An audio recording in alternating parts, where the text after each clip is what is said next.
नमस्कार दर्शक बंधु HSE ओडिया को आपण मानू स्वागत। जय श्री राम बंधुगण, आशा करुँचे आपण मैंने बहुत भलरे थे। जय जगन्नाथ। यही तो आम चैनल प्रथम वीडियो। आमे आमर यही चैनल द्वारा आम पवित्र सनातन धर्मर सदा सर्वदा किसी नुआ तथ्य अजଣା तथ्य को आम प्रतिपादन करेबू।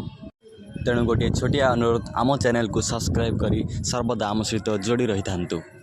चलतु आउ डेरी न करी आज वीडियो आरंभ करवा। आपण मानक आउ थे नमस्कार। आज वीडियो रे आमे एमिति एक जिनिस जानिबा को चाहूचे, एमिति एक जिनिस विषय वस्तु आधार रे चर्चा करने को जाऊे। तो आज विषय वस्तु हेउची राम नामर शक्ति, राम नामर महत्व। दर्शक बंधु, आमे प्रायतः जय श्री राम कहउचंती, राम नामर जप करूचंती, किंतु राम नामर प्रकृत महत्व विषय में आमको जानिबा नितांत आवश्यक। दर्शक बंधु, समग्र विश्व ब्रह्मांड रे सर्वोत्तम सर्वश्रेष्ठ तथा एकमात्र धर्म होची पवित्र सनातन धर्म आमर, जहाँ यही धर्म रे प्राय आमर शब्द के मात्र अनंत शक्ति रही थाए। तत्मध्यरु राम नाम अन्यतम। चलंतु मुख्य विषय पर चर्चा करिबा। राम नामर महत्व तथा शक्ति आम हिंदू धर्मर बहुत पुराण शास्त्र एवं पुस्तक आदि वर्णित अछि। राम शब्दर व्याख्या अत्यंत सुंदर और शीतल। राम शब्द रे दुईटी अक्षर आसे, रा एवं म। रा अक्षरटी प्रभाववाचक एवं म अक्षरटी स्वभाववाचक। स्वभाव एवं प्रभावर मिलित राम गठन हुए, राम शब्दर गठन हुए। अर्थात यही राम नाम द्वारा आम शरीर मन ध्यान सबुथिरे स्वभावर प्रभाव पड़ी थाए। स्वभावर अर्थ तो आपण माने जानती, सुंदर भावना सुभावना ताहा ही स्वभाव। उदाहरण देवाई एक सत कथा कहूँ, जहाँकि पौराणिक मतरे प्रमाणित। शिवपुराण तथा अन्य पुराण रे वर्णित जे भगवान शंकर सर्वदा प्रायतः ध्यानमग्न हो रही थांती। एक कथा को मनरे गुणी हो थरे माता आदिशक्ति माँ पार्वती भगवान शंकर को पचारिले जे प्रभु, आपण सबुबले ध्यानमग्न हो रहुचंती, किंतु कहार जप करुछंती आपण? सेतेबेले भगवान शिव अति सुंदर उत्तर दे कहउचंती, हे उमा, मु जप करुची मोर आराध्य प्रभु राम, प्रभु श्री राम।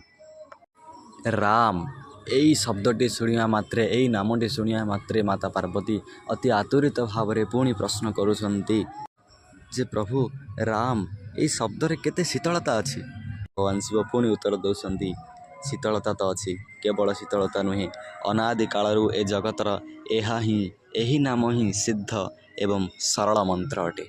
अनादि कालरू यही नामटी अर्थात पार्वती किछि अबुझा बोधे, से से पुणी पचारे केमिति प्रभु?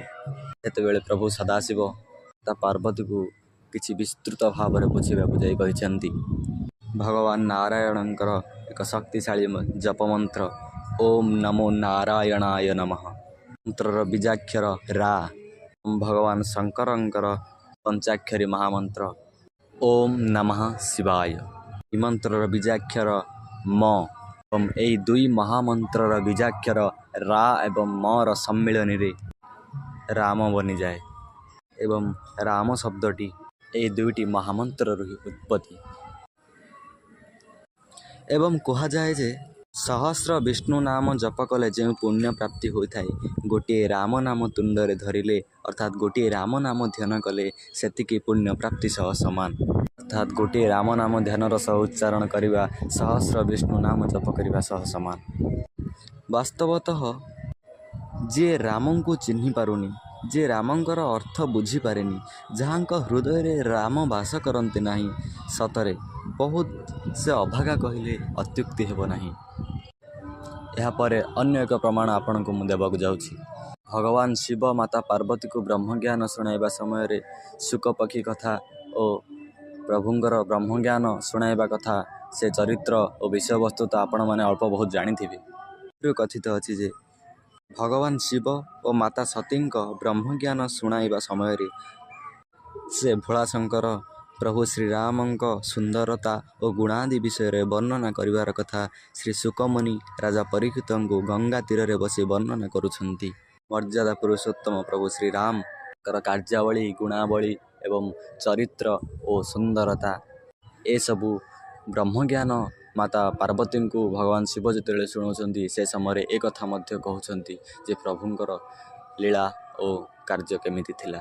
ପ୍ରଭୁ ଶିବ ଓ ମାତା ପାର୍ବତୀଙ୍କ ବାର୍ତ୍ତାଳାପର ବିବରଣୀ ଶ୍ରୀ ଶୁକମୁନି ରାଜା ପରୀକ୍ଷିତଙ୍କୁ ଗଙ୍ଗା ତୀରରେ ବସି ବର୍ଣ୍ଣନା କରି ବୁଝାଉଛନ୍ତି।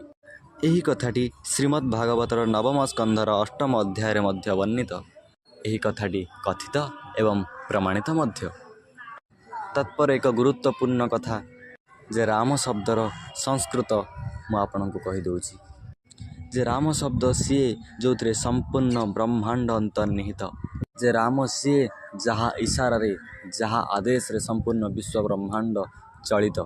ସଂସ୍କୃତରେ ରାମ ଅର୍ଥକୁ ବିସ୍ତୃତ କରିବାକୁ ଯାଇ କୁହାଯାଏ ରମନ୍ତେ ଇତି ରାମଃ, ଅର୍ଥାତ୍ ସମ୍ପୂର୍ଣ୍ଣ ବ୍ରହ୍ମାଣ୍ଡ ରାମଙ୍କଠାରେ ସ୍ଥିରୀକୃତ ବା ଅନ୍ତର୍ନିହିତ।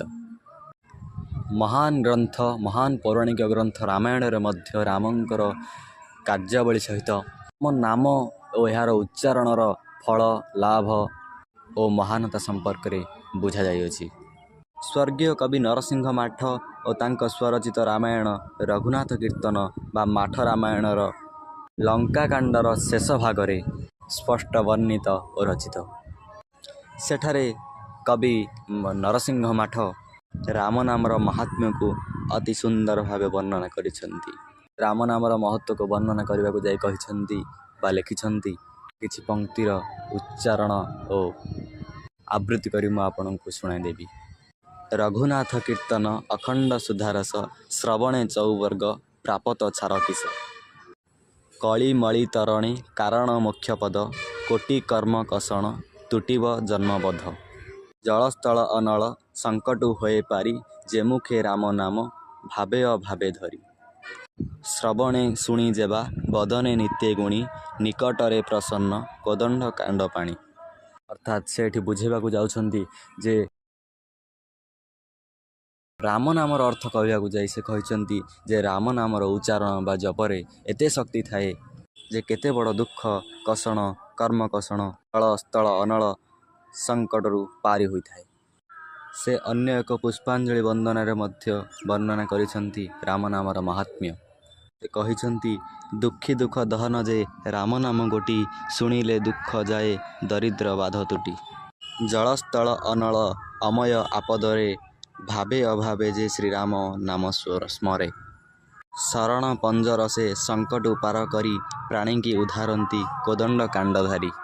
ସେ କହୁଛନ୍ତି ରାମ ନାମର ଉଚ୍ଚାରଣରେ ଜପରେ ଦୁଃଖୀର ଦୁଃଖ ହରଣ ହୋଇଯାଇଥାଏ, ଦରିଦ୍ର ବାଧ ହୃଦୟରୁ ପ୍ରସ୍ଥାନ କରିଥାଏ। ଯେକୌଣସି ପ୍ରକାର ଦୁଃଖରୁ ସେ ଶରଣ ବତ୍ସଳ ପ୍ରଭୁ ସଙ୍କଟରୁ ଉଦ୍ଧାର କରିଥାନ୍ତି ପ୍ରାଣୀଙ୍କୁ।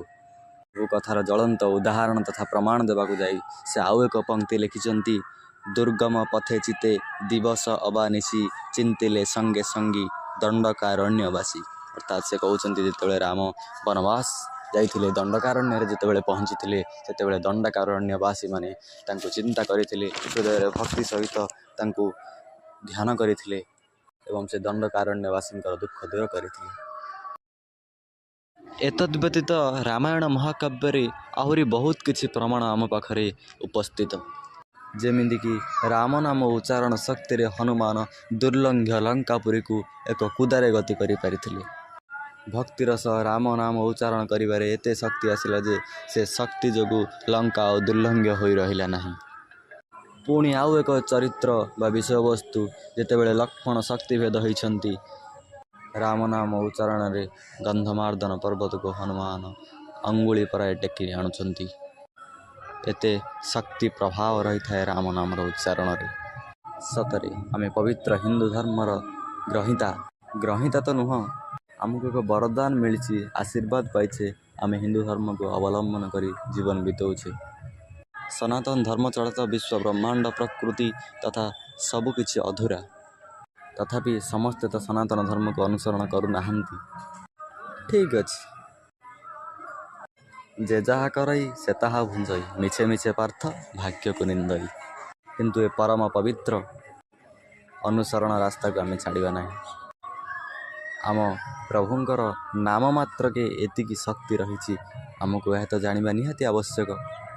ଏହିପରି ଭାବରେ ଆହୁରି ଅନେକ କିଛି ରାମ ନାମର ମାହାତ୍ମ୍ୟ ରହିଛି।